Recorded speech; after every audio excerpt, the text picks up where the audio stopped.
이번에 미국에서 속도 조절 이야기 나와가지고 여기저기서 다 안심하는 듯이 이야기를 했는데 저희가 그런 말씀 드렸죠. 미국이 속도 조절을 하는데 최종금리는 더 높인다. 이거는 저희가 하는 말이 아니라 누가 한 말이에요? 파월이 직접 한 말이죠.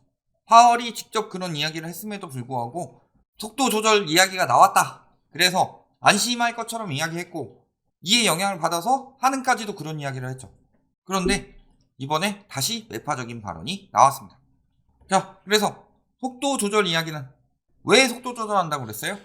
경기 침체 가능성이 있으니까.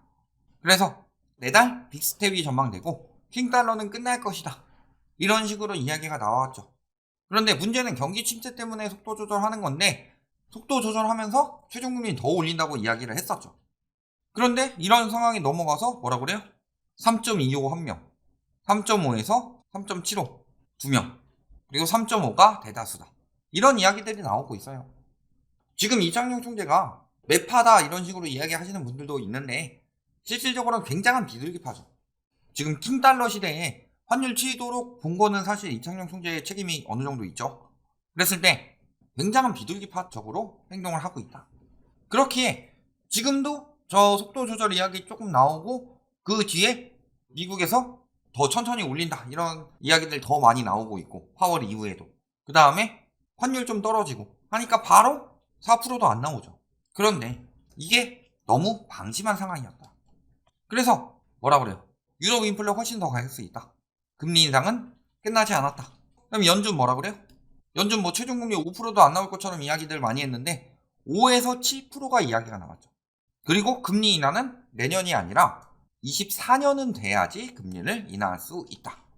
예전에 그 블라드 총재가 최고 7%로 표시한 도표를 띄웠는데 지금도 내년과 후년까지 그 수준에 머물러야 할 것이다.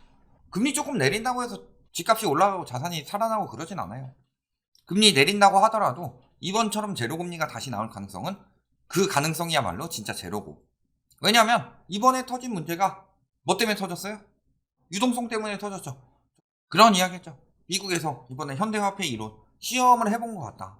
그래서 지속적으로 유동성을 계속 풀어도 과거 글로벌 금융위기 때 풀어도 문제 없었고 일본에서도 계속 풀어도 문제 없었으니까 이번에 한번 코로나 때 엄청나게 풀어본 거죠. 계속 이게 지속이 가능한 것인지.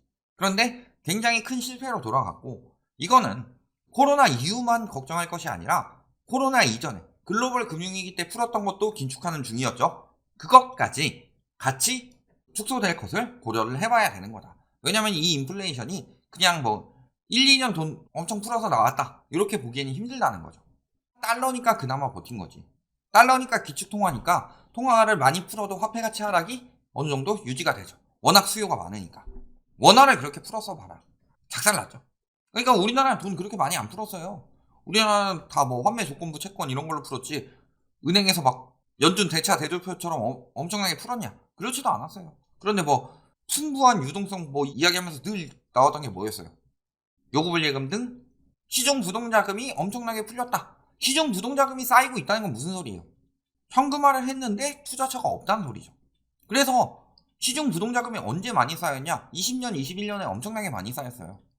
그때 저희가 말씀드렸죠. 시중 부동자금 쌓인 속도가 이렇게 빨라진 것은 영끌해라라고 하면서 사람들한테 사라고 유도를 해놓고 그래서 가계부채가 급격히 늘어나는 동안 그들에게 팔고 현금화해서 시중 부동자금이 늘어난 것이다. 그리고 요즘 그게 이제 기사화가 된 거죠. 무주택자들 100만 명이 사는 동안에 다주택자들을 포함한 유주택자들은 50만 명 이상이 팔았다. 이거는 작년 이야기인데 저희가 작년 재작년에 계속 이야기했던 거였어요. 라이트하우스는 뭐 집값 떨어지라고 기우제를 지낸다 이런 이야기 할 때 그런 부분 예측한 사람 누가 있어요? 부자들 다 모으고 있다. 부자들은 여기를 주목하고 있다. 현금 부자들은 당장 싸들고 요거부터 사라. 이런 이야기 하고 있을 동안 저희는 부자가 팔고 있다고 그랬죠. 이제 그게 나오고 있는 거다 통계로. 그런데 그걸 예측을 하는 사람이 없더라.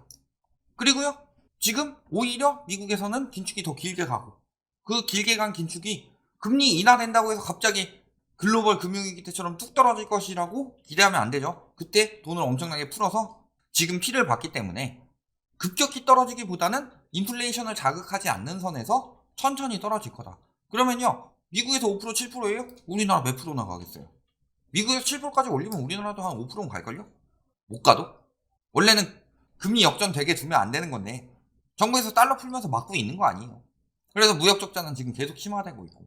그런데도 한미 금리 역전이 별거 아닌 것처럼 아우 미국에서 금리 올린다고 우리나라에서 금리 올려야 되냐 이딴 이야기 하고 있으니 경제에 대해서 제대로 알고 이야기를 하는 거냐 이런 생각이 드는 거죠.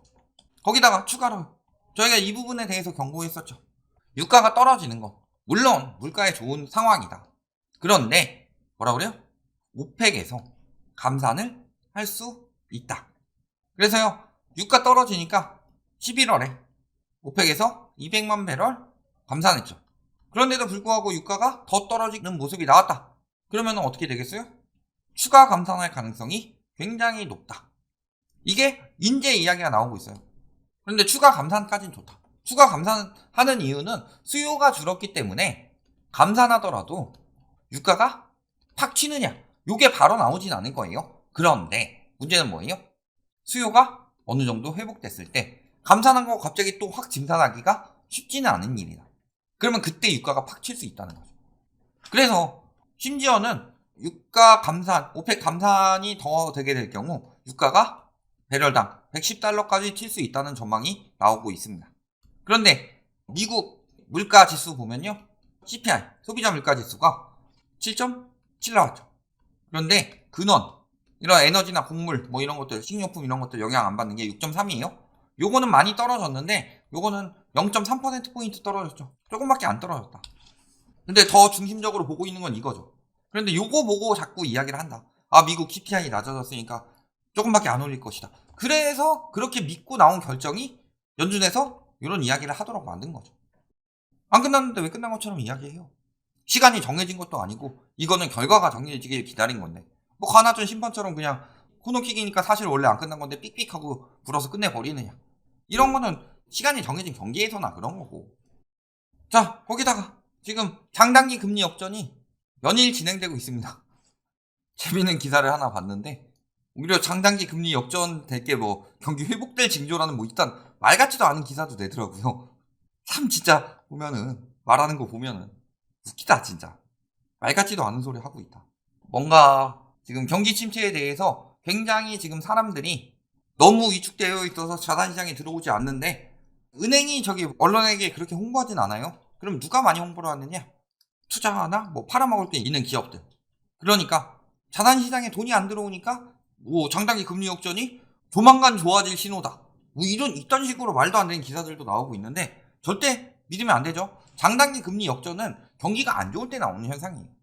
거기다가 지금 채권 시장이 좋지 않은데 국고채 같은 경우 지금 기준금리가 오르고 있는데도 국고채 금리가 떨어진다는 건 무슨 소리예요? 채권 시장으로 자금이 이동하고 있다. 라는 뜻이죠. 그래서 지금 보면은 예적금, 그 다음에 뭐 채권, 달러는 지금 한번 털어낸 중인데 뭐 이런 쪽으로 지금 자금이 이동하고 있어요. 달러에서 지금 채권으로 이동하고 있는 모습일 수도 있고 굉장히 길게 나오죠.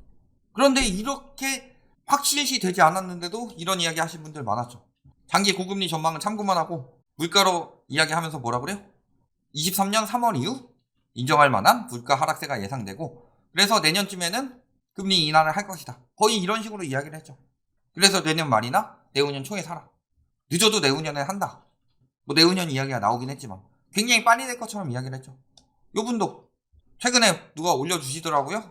그래서 봤더니 금리 인하 가능성 23년에 금리 인하 초읽기 이분 영상 올리자마자 다음날에 24년엔 돼야지 금리 인하 가능하다. 5에서 7% 올린다. 이 이야기 나왔죠. 엄청난 호재다. 하반기 인하할 것이다. 이런 이야기 했죠. 그 다음에 교수님 요분도 뭐라 그래요? 인플레이션 잡고 6에서 9개월 그러니까 내년이나 내후년쯤에 2년은 안 갈 것이다. 지금 벌써 1년 지났는데 그러니까 다 저런 전망들을 해요. 떨어진다고 말하는 사람들도 왜? 부동산적 관점에서만 보니까 그렇죠.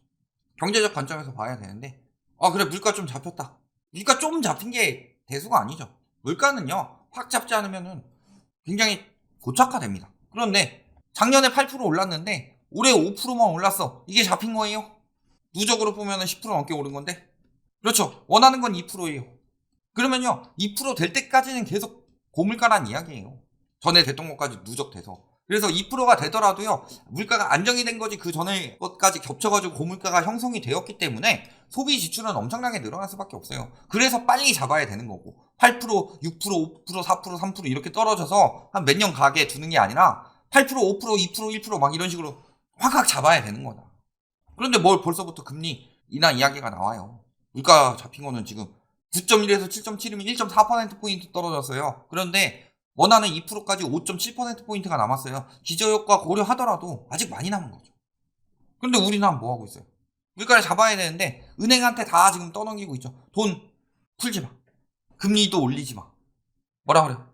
돈이 말라서 돈을 풀어야 한다. 기업들이 지금 막 대출 받으려고 하고 있고, 문제는요, 기업들이 대출 받으려고 하는 것도 있지만 국가에서 막 돈 빌려주라고 그러잖아요. 이금융도 도와줘. 기업들도 지금 문제가 크니까 기업체 폭등하기 전에 은행에서 대출을 좀 해줘라. 이런 이야기들 나오고 있죠. 그리고 뭐 135조 돈 풀 때 정부에서 한 4.7조 정도 지원할 테니까 나머지는 너네가 해. 이런 느낌으로. 그래서 돈을 풀라고 하는데 뭐라 그래요? 대출금리 올리기는 어렵다. 왜? 부실이 터질 수도 있고, 또 한 가지는요, 정부에서 대출금리를 억제를 하고 있죠. 그러면 자금을 더 많이 확보해서 예금금리를 올리려고 그러니까 예금금리도 억제를 하고 있어요. 또 그러면 예대금리차 줄어드니까 대출금리 더 올릴 수 있는 명분 만드는 거 아니냐 하면서, 아니 기준금리 올리는데 예금금리도 대출금리도 올리지 말래요. 이게 공산주의 아니에요? 그 부동산 규제한 게 공산주의가 아니라 금융을 규제하는 것 자체가 공산주의 아니에요? 왜 이럴 땐 가만히 있어요? 이럴 땐 진짜 라이트하우스죠. 레프트하우스가 아니라.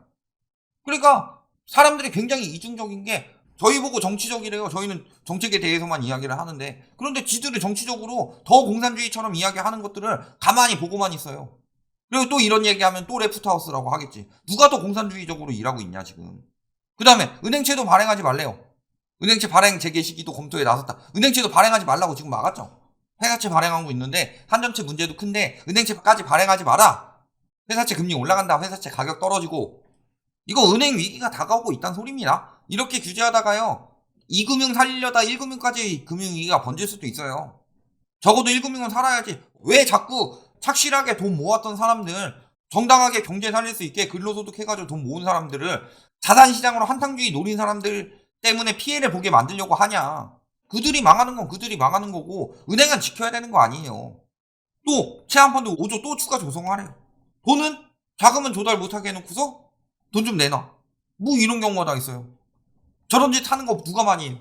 사채업자들이 돈 빨리 갚으면 돈 많이 벌지만 돈 많이 갚지 못하도록 만들죠. 돈 못 벌게 가서 막 사업장 깽판 놓고 돈 못 벌게 만든 다음에 왜 돈 안 갚어? 돈 내놔 빨리. 그래가지고 계속 뜯어먹잖아요. 정부가 사채업자예요. 이게 정치적인 이야기로 보시면 안 됩니다. 은행에게 규제할 건 다 해놓고서 돈을 자꾸 풀라는 게 말이 되냐. 그리고 세계적으로 긴축하고 있고 미국에선 더 긴축 이야기를 하고 있는데 왜 자꾸 돈을 풀라고 그래요? 망가지는 거 다 끌고 가려면요, 못해요. 암에 걸렸어요. 그러면은 암을 도려내야지. 암을 품고 간대요. 수술하기 위해서는 쓸데없는 살도 좀 잘라지고 하니까. 이게 말이 돼요? 거기다가 지금 세금 더 걷어야 할 판이죠. 그래서 세금으로 극복을 해야 되는데 은행한테 극복을 넘기고서요, 감세만 계속하고 있어요. 맨날 이런 기사 뜨고 있죠. 저는 맨날 민주당 욕하고 있죠. 종부세 감세 못하게 한다고. 종부세 내는 사람 얼마예요? 40만도 안 돼요. 우리나라 인구 4천만이죠. 인구 제외하더라도 전체적으로 봤을 때 비중이 8% 정도밖에 안 돼요. 이 사람들을 감세를 하면서 은행에게 돈 풀어가지고 결국에 은행이 잘못되면요, 그 다음에 조금 더 높은 이자라도 받아보겠다고 이금융 간 사람들, 그 사람들 무너지고, 그러면 뭐예요? 서민들은 죽어나든 말든 부자들 돈만 지키겠다, 이런 뜻 아니에요? 그러니까 비판을 하는 거예요. 정치적으로 하는 얘기예요 이게 또. 지금 미국 같은 경우 어떻게 하고 있어요? 법인세 올려가지고 그걸로 재원 마련해서 위험한 데다 쓰고 있잖아요. 우리나라는 뭐 하고 있어요? 자영업자 연장. 그러니까 바젤3 도입해야 되는 것도 연장. 이게 지금 위기를 계속 부추기고 있다는 이야기를 하는 거예요 지금. 정치적인 이야기를 하는 게 아니라. 대출금리 10% 시대 오나. 이미 신용대출은요, 상당금리 10% 넘어갔죠. 주정대도 머지않았다. 그래서요, 저희가 몇 달 전에 대출금리 10% 이야기를 했었죠. 그렇게 생각하신 분들 별로 없었을 거예요. 그때 집 사신 분들 그런 일 없을 것이다, 이런 느낌이었지만 실질적으로 그날이 오고 있다. 이미 오고 있고 10%가 문제가 아니라 11%, 12%까지 올라갈 것도 고려를 해봐야 된다 내년에. 물론 상당금리 기준으로. 그래서 이렇게 위험한데 얼마나 위험한지 보는 사람이 없어요. 지금 문제는 얘예요, 얘. 얘가 문제다, 얘가. 터지기 일보 직전이죠. 금리가 문제가 아니에요. 부채가 문제지. 부채가 적으면요, 금리가 올라가도 버틸 수 있어요. 그리고 부채가 적으면요, 금리 올라가면은 금리 버티면서 돈 차곡차곡 잘 모아서 예금해서 오히려 더 성장할 수도 있어요. IMF 터지기 전에 금리 굉장히 높았죠. 금리 때문에 터진 거 아니었죠. 외환 때문에 터진 거였죠. 그런데 그때 금리 높다고 뭐라고 한 사람들이 있었어요? 아니요. 오히려 서민들은 예금 잘해서 돈 차곡차곡 잘 모아서 근로소득이 빛을 발하던 사회였고, 그때는 성장도 잘 됐죠. 그런데 지금은 왜 성장이 안 될까요? 왜 출산율이 적을까요? 근로소득을 해서는 답이 없죠. 은행에 돈을 모아도 이자는 개뿔도 안 줬죠. 그리고 그 대출금리 낮으니까 전세가 폭등하고 집값만 폭등했죠. 이게 올바른 사회예요? 그러니까 금리 올라가는 건 잘못된 현상이 아닌데도 금리 올라가는 걸 자꾸 잘못된 현상인 것처럼 몰아붙이고 있다. 왜? 금리가 낮을수록 자산의 양극화는 일어나기 쉽기 때문에. 가난한 사람들은 지식이 부족하니까 투자보다는 근로소득으로 많이 일단 모으는데, 금리가 낮으니까 자산 잘 안 늘죠. 그런데 대출금리는 낮으니까 자산이 많은 사람들은 빚 많이 받아가지고 이거저거 사서 가격 올리기 좋다. 그 사회를 아직도 원하고 있는 거냐. 이런 부분을 보면요, 금리는요 앞으로 계속 진행이 될 것이고, 적어도 내년에서 내후년까지, 내년 상반기는 일단 픽스, 내년 상반기는 무조건 금리 인상이 되고요, 내년 하반기랑 그 다음에 내후년 상반기는요 물가 상황에 따라서 더 금리가 인상될 수 있는 상황이다. 이럴 때 그 다음에 금리가 내린다고 해도 얼마나 내려갈 것이냐, 그게 많이 내렸을 때 문제점들을 여기저기 나라에서 지금 다 터지고 있는 걸 보고, 그랬을 때 또 똑같은 우를 범할 것이냐, 그렇게 보진 않습니다. 그런데도 금리 조금 내리면 다시 올라갈 것처럼 말하는 거, 이거 굉장히 위험한 생각이다. 이번 금리 인상은요 앞으로 이번에 코로나처럼 그 전에 거의 뭐 1%대 금리처럼 그런 시장이 다시 오기는 굉장히 힘들다는 신호다. 여기까지 말씀드리겠습니다.